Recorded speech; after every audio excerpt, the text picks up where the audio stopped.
Hello বন্ধুরা, আশা করি সকালে ভালো আছেন। আজকে দুধের মধ্যে ডিম দিয়ে আমি একটা অসাধারণ টেস্টি ডিমের রেসিপি রান্না করব। ডিম খেয়ে খেয়ে তো আপনাদের একঘেয়ে হয়ে গেছে, সব রেসিপি পুরো একঘেয়ে লাগছে। আজকে এই নতুন ধরনের ডিমের রেসিপিটা আপনারা খান, আশা করি আপনাদের ভীষণই ভালো লাগবে। আমি এখানে সেদ্ধ করা ডিম নিয়ে নিয়েছি। আপনাদের প্রয়োজন অনুযায়ী ডিমের সংখ্যা বাড়াবেন কমাবেন। আমি এখানে 8খানা ডিম নিয়ে নিয়েছি। ডিমটা আগে থেকে সেদ্ধ করে রেখে দিয়েছি।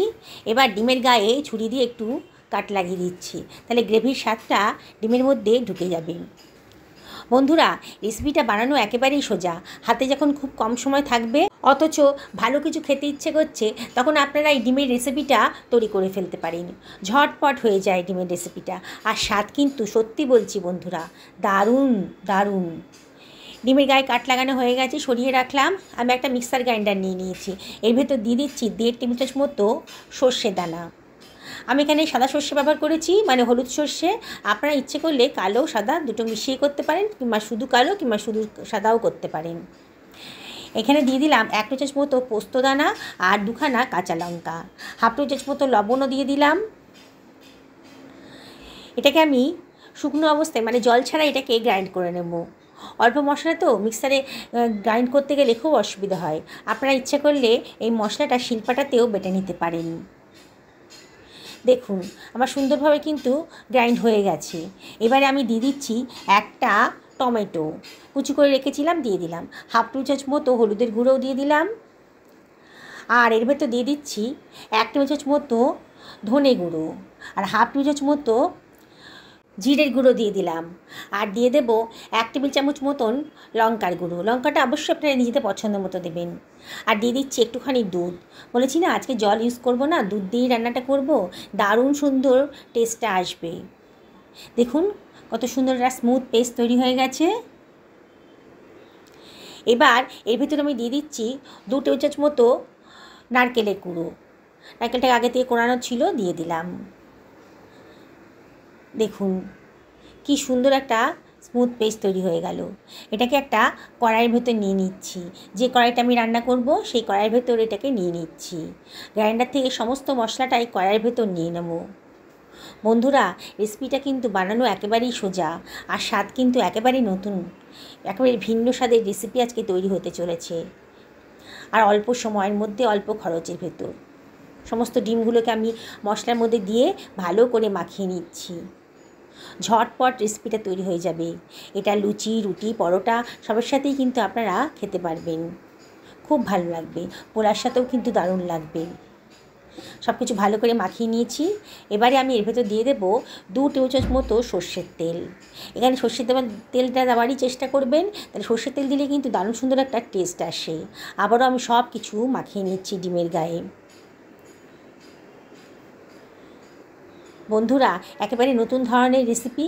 আপনারা ভাবছেন দুধ দিয়ে আবার কীরকম টেস্ট আসবে, একদিন বাড়িতে করে খান। সত্যি বলছি অসাধারণ অসাধারণ। নানান ধরনের ডিমের রেসিপি তো আপনারা খেয়েছেন এবং প্রায়ই খাচ্ছেন, তাহলে আজকে একদিন আমার মতন করে বানিয়ে দেখুন। তারপর থেকে কিন্তু এই রেসিপিটাই আপনারা বারে বারে বানিয়ে খাবেন।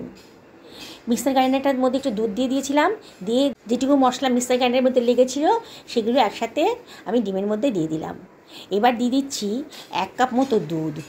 দুধটা আপনারা নিজেদের পছন্দ মতো দেবেন, কে কীরকম গ্রেভি পছন্দ করেন সেই অনুযায়ী দুধটা দেবেন। আমি এখানে 1 কাপ মতো দিলাম, পরে যদি প্রয়োজন হয় তাহলে দিয়ে নেব। আবারও সব কিছু ভালো করে মিশিয়ে নিচ্ছি।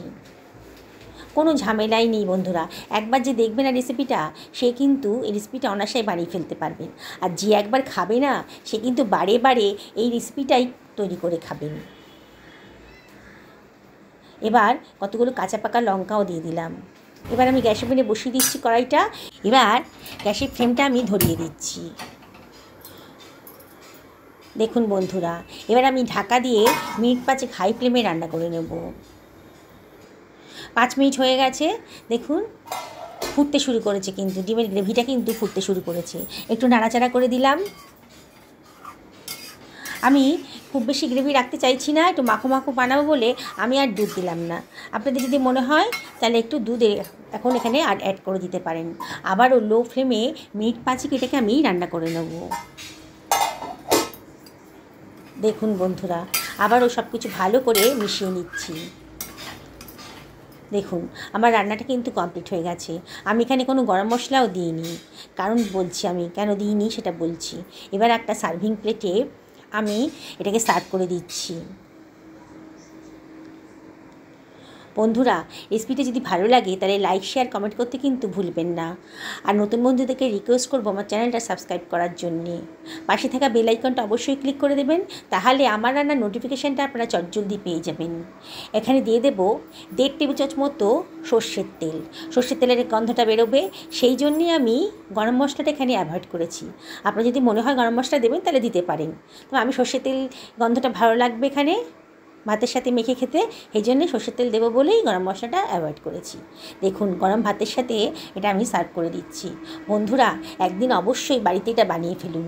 দেখলেন তো, কোনো ঝামেলাই নেই, আর কত অল্প সময়ের মধ্যে একেবারে ভিন্ন স্বাদের একটা রেসিপি তৈরি হয়ে গেল। আর খরচটাও তো দেখলেন একেবারেই কম। রোজ রোজ তো আর মাছ মাংস কিনে খাওয়া সম্ভব হয় না সবার পক্ষে, তাহলে একদিন ডিমের রেসিপিটা করে খান, অবশ্যই ভালো লাগবে। সকলে ভালো থাকুন এই কামনাই করি। নমস্কার নেবেন।